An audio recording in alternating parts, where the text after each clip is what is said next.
Lo que hemos visto hasta ahora es solo una pieza de un rompecabezas mucho más profundo.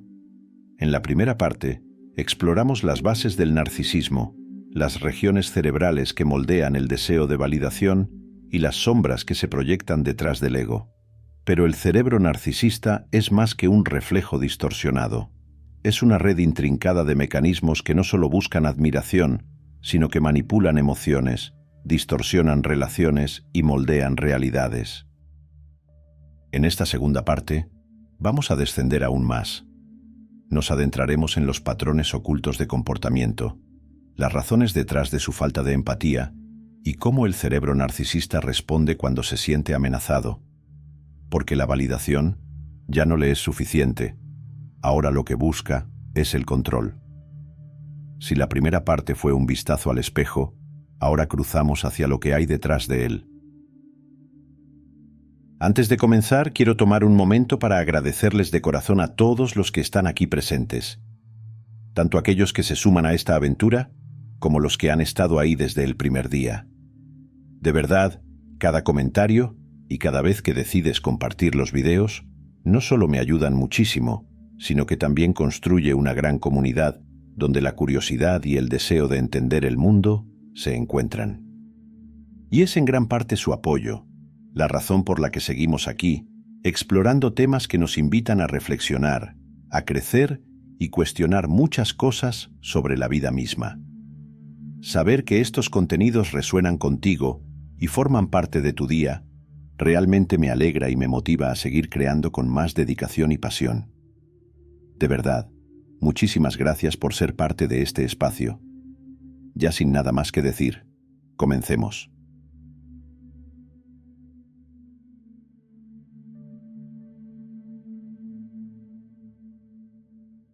El narcisismo, más allá de ser un concepto abstracto, se manifiesta tanto en gestos, palabras y decisiones.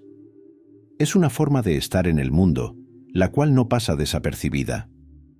Detrás de esas sonrisas calculadas y los discursos grandilocuentes, lo cierto es que hay patrones que se repiten una y otra vez, casi como una coreografía ensayada. El narcisista vive para la admiración. No se trata solo de gustar o de ser reconocido, sino de ser venerado. Cada mirada de asombro y cada palabra de alabanza termina por convertirse en una validación de su propia existencia. Es como si la vida se midiera en aplausos y muestras de admiración. Pero esta admiración nunca es suficiente. Como lo comentamos en la primera parte, el narcisista necesita más, y cuando no la obtiene, surge esa sensación de vacío dentro de su ser. El problema con esto es que es un hambre que nunca se sacia, y lo más curioso es que muchas veces, detrás de esa fachada brillante, hay una inseguridad que lucha por no salir a la superficie. Como hemos analizado, uno de los rasgos más distintivos del narcisismo es la incapacidad de conectar genuinamente con las emociones ajenas. El narcisista escucha, pero no oye. Ve, pero no observa. Esto queda más que evidenciado en las historias de dolor o alegría de los demás, donde esto último son simplemente un ruido de fondo en el escenario donde él es el protagonista. Cuando alguien cercano sufre, el narcisista puede reaccionar de forma superficial, como quien sigue un guión que no entiende. Pero detrás de esa indiferencia hay algo más, mucho más profundo. Es el temor de que las emociones de los demás desvíen la atención de donde realmente la quiere, que al final es sobre sí mismo. El narcisista no solo quiere admiración, sino que la cree merecer. Se considera superior, diferente y destinado a grandes cosas. Esta sensación de grandiosidad lo impulsa a buscar posiciones de poder, donde su luz pueda brillar sin sombra. No obstante, esta grandiosidad es frágil, porque cuando alguien cuestiona sus logros o desafía su autoridad, la máscara se agrieta. Y es entonces cuando el narcisista reacciona con enojo o desprecio, como si cualquier crítica fuera un ataque personal, mostrando así su verdadero rostro. Si hay un nombre que resuena al hablar del narcisismo, es el de Napoleón Bonaparte, y no es para menos. su ascenso meteórico, su sed de conquista y su creencia de que estaba destinado a reescribir la historia son ejemplos claros de una personalidad que encarna estos rasgos.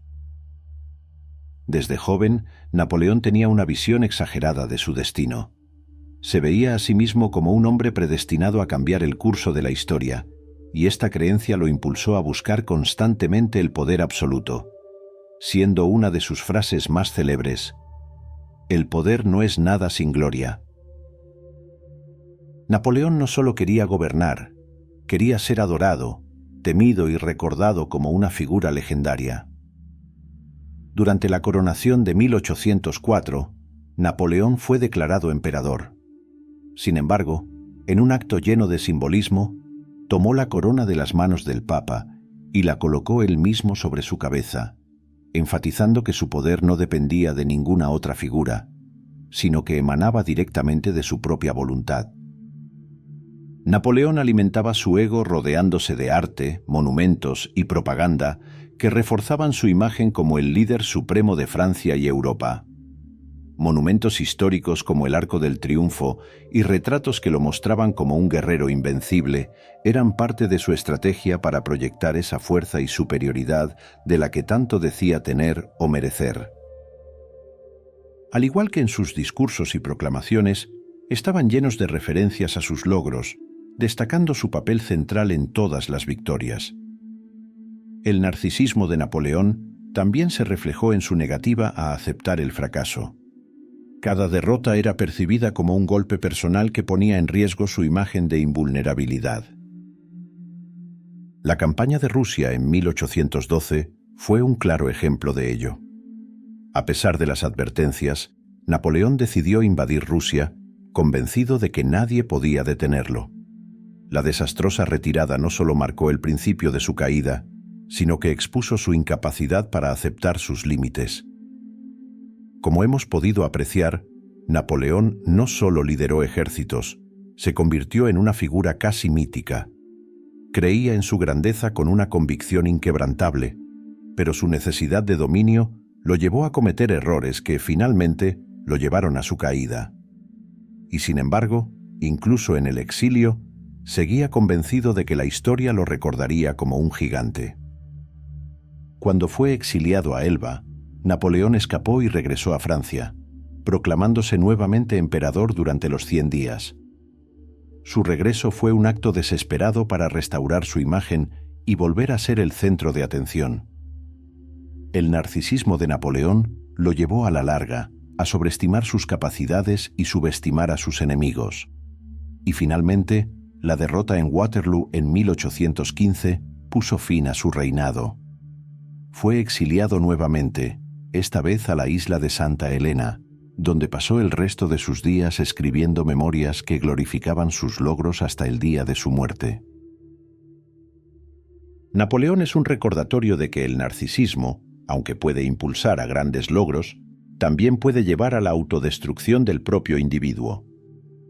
Su vida ilustra cómo la búsqueda de poder y validación constante, sin límites ni empatía, termina dejando cicatrices tanto en el individuo como en la historia que los rodea. Esto, aunque no lo crean, tiene mucho eco en el presente.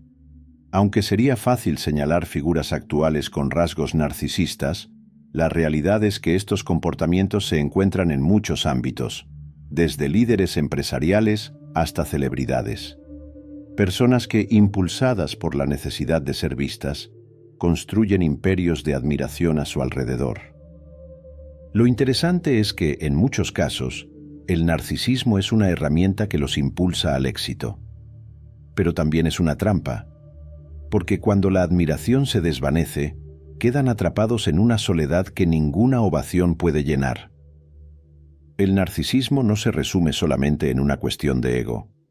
Es una búsqueda interminable de validación que, como un espejismo, siempre parece estar al alcance, pero nunca termina siendo real.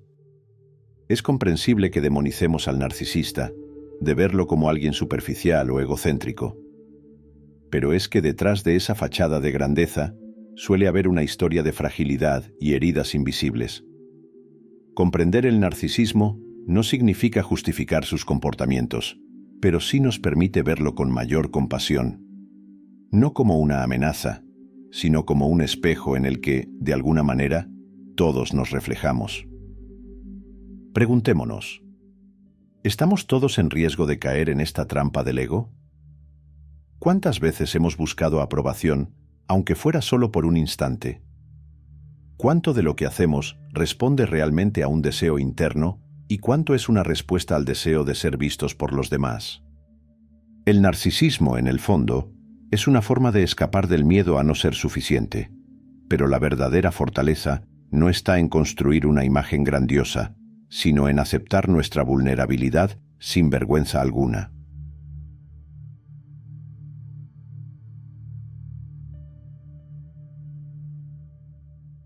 El abuso emocional provocado por el narcisista rara vez se manifiesta de forma directa, porque no hay gritos ni golpes evidentes. Es un juego más sutil, como una gota que cae lentamente y desgasta la roca. Se construye en silencios prolongados, en miradas que juzgan, en comentarios aparentemente inofensivos que erosionan poco a poco el autoestima de la otra persona. Esa es la finalidad del narcisista: crear un ambiente donde la pareja, los amigos o incluso familiares se sientan constantemente insuficientes, y que no importa cuánto den, cuánto se esfuercen o cuánto amor ofrezcan, nunca es ni será suficiente. Y esa es la clave del abuso: mantener al otro en un estado de deuda emocional perpetua. Las relaciones con un narcisista suelen seguir un patrón cíclico. Al principio, todo es luz. El narcisista idealiza a su pareja, la hace sentir única, especial y casi irreemplazable. Es como si hubiera encontrado a la persona perfecta para su vida. Pero esa fase no dura mucho. Cuando el brillo inicial se va desvaneciendo o la pareja comienza a mostrar sus imperfecciones, como cualquier ser humano, el narcisista cambia el enfoque. Lo que antes era admiración se convierte en crítica. Lo que parecía amor en un primer momento se transforma en indiferencia. El pedestal donde el narcisista puso a esta persona termina por derrumbarse. Esta devaluación es tan desconcertante que la víctima termina atrapada, tratando de volver a ser la persona idealizada que alguna vez fue. Y con esto se inicia un ciclo tóxico donde el narcisista otorga migajas de afecto solo para poco después volver a quitarlo. En términos simples, es un juego de poder disfrazado de relación. Uno de los métodos más comunes de manipulación narcisista es el gaslighting. Consiste en hacer que la otra persona dude de su percepción de la realidad. Es como sembrar pequeñas semillas de confusión, que con el tiempo florecen en una pérdida total de confianza en uno mismo. Imagina una situación cotidiana. La pareja del narcisista expresa su incomodidad ante algo que ocurrió. El narcisista, en lugar de reconocerlo, responde: «Eso nunca pasó. Estás exagerando. Siempre malinterpretas todo». Con el tiempo, la víctima comienza a creer esas palabras y más adelante se termina cuestionando a sí misma, dudando de sus emociones y hasta de sus recuerdos, como si fuese él o ella misma la que está ocasionando que las cosas no funcionen.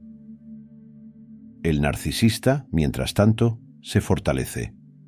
Al debilitar la percepción de la realidad de su pareja, se asegura de mantener el control. Pensemos en una pareja cualquiera, Víctor y Elena. Al principio, Víctor parecía encantador, atento, siempre lleno de palabras dulces.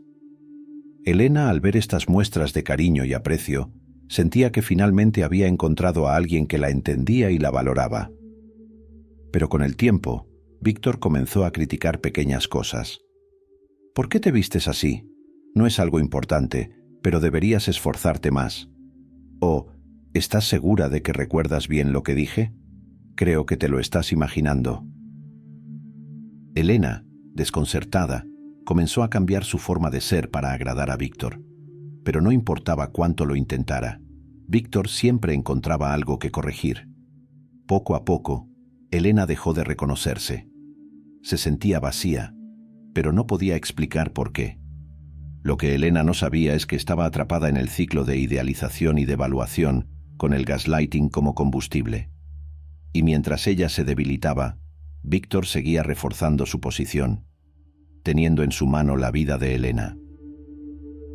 Esto deja en evidencia de que el narcisismo, en las relaciones, deja cicatrices invisibles pero profundas. Reconocer los patrones es el primer paso para salir del ciclo. Comprender que no se trata de errores propios, sino de un juego de manipulación, es lo que permite romper el ciclo. A veces, el amor propio comienza con alejarse de quien solo puede amar su reflejo. Porque al final, en una relación saludable, no debería haber un pedestal, sino un espacio donde ambos puedan verse a los ojos, sin máscaras ni sombras de ningún tipo.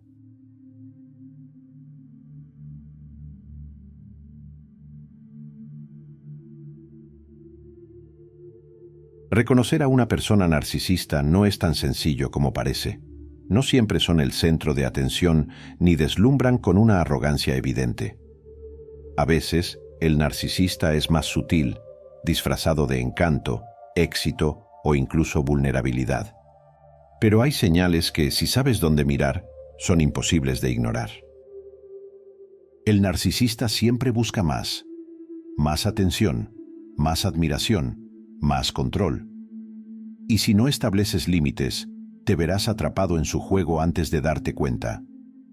La clave está en entender que no puedes cambiar a un narcisista, pero sí puedes controlar hasta dónde permites que influya en tu vida. Establecer límites no significa confrontación directa. Es, más bien, un acto silencioso de resistencia. Se trata de no permitir que sus demandas sobrepasen tu bienestar. Cuando un narcisista exige más de lo que estás dispuesto a dar, la respuesta no debe ser explicaciones interminables, sino algo simple y contundente. No puedo hacer eso. Sin adornos, sin justificaciones. El silencio posterior es tu mejor herramienta. El narcisista vive de la validación externa. Es como el oxígeno que mantiene su ego a flote. Y aunque pueda parecer inofensivo al principio, cada vez que caes en esa trampa, refuerzas su comportamiento. ¿Cómo evitarlo? Lo primero es no alimentar el ciclo. Cuando busquen halagos, cambia de tema. Cuando intenten manipular la conversación para ser el centro, desvía la atención hacia algo neutro. La indiferencia, en este caso, es un golpe más fuerte que cualquier confrontación directa. El narcisista siempre espera que respondas con admiración o indignación, ya que ambas fuentes lo alimentan. Pero cuando no recibe ni lo uno ni lo otro, con el tiempo se termina desestabilizando. Recuerda, el objetivo no es castigarlo, sino proteger tu paz mental. Por poner un caso, imagina que trabajas para alguien que necesita constantemente reconocimiento. Cada logro del equipo es suyo, pero cada error pasa a ser tu responsabilidad. Un día, ese jefe te llama para decirte que el último proyecto fue un fracaso total, pero sin ofrecer detalles de ningún tipo o con alguna prueba, solo una crítica vaga. En este caso, resistir la tentación de disculparte sin razón es crucial. Responde con algo directo. ¿Puedes especificar qué parte no funcionó? Quiero asegurarme de entender para corregirlo. El narcisista espera que te defiendas o asumas la culpa, pero al buscar claridad, transfieres la responsabilidad de regreso a él. Si no puede precisar el problema, el vacío queda expuesto. Otra táctica es dar reconocimiento sin perder autoridad. Frases como «aprecio tu dirección en este proyecto y creo que juntos podemos mejorarlo» refuerzan la colaboración sin caer en sumisión. Esto deja en evidencia que lidiar con una persona narcisista no significa entrar en batalla. A menudo, la mejor estrategia es mantener la distancia emocional, incluso si físicamente no puedes alejarte. Recuerda, un narcisista no puede dominar un terreno que no le pertenece, y cuando aprendes a mantenerte firme sin perder la calma, el verdadero poder regresa a donde siempre debió estar, en ti.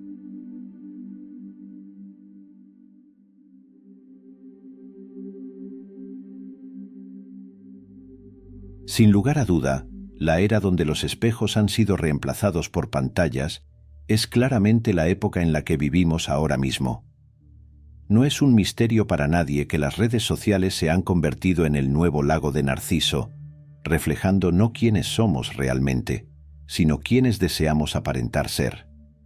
Y aunque no todos caen en la trampa, el narcisismo digital es una sombra que planea sobre cada perfil, cada historia y cada publicación.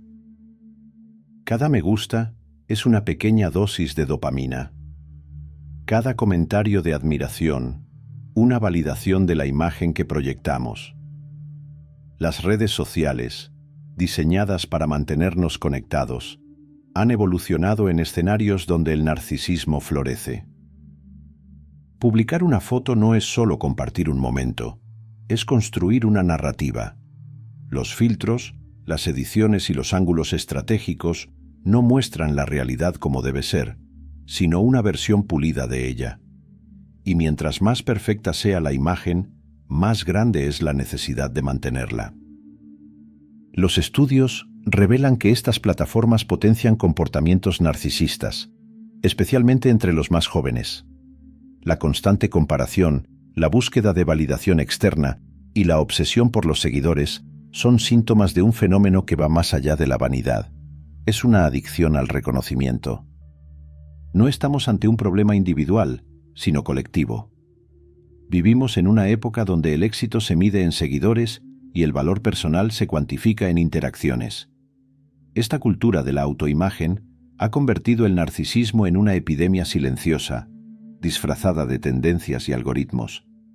Cada día, millones de personas se despiertan con una necesidad invisible: ser vistas, reconocidas, admiradas. Y mientras la tecnología nos permite estar más conectados que nunca, parece que nunca hemos estado tan solos. El narcisismo moderno no es simplemente amor propio, sino una búsqueda desesperada de pertenencia a través de la imagen. Nos vendieron la idea de que, para existir, debemos destacar, que para ser alguien, debemos ser admirados por todos.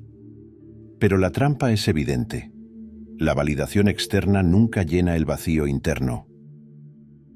Lo preocupante es que esta epidemia no discrimina. Afecta tanto a jóvenes como a adultos, a creadores y espectadores. Cada vez que cedemos a la necesidad de mostrar una vida perfecta, contribuimos a perpetuar el ciclo. Y, aunque el narcisismo es parte de la naturaleza humana, nunca había sido tan fácil alimentarlo. La pregunta que surge es inevitable. ¿Estamos construyendo conexiones reales o solo buscando reflejos de nosotros mismos? Tal vez la verdadera revolución en esta era digital no sea mostrarnos más, sino aprender a existir fuera del ojo público, encontrar valor en lo que no se ve, en lo que no se publica. El narcisismo en la era digital no es una consecuencia inevitable, pero sí una tentación constante.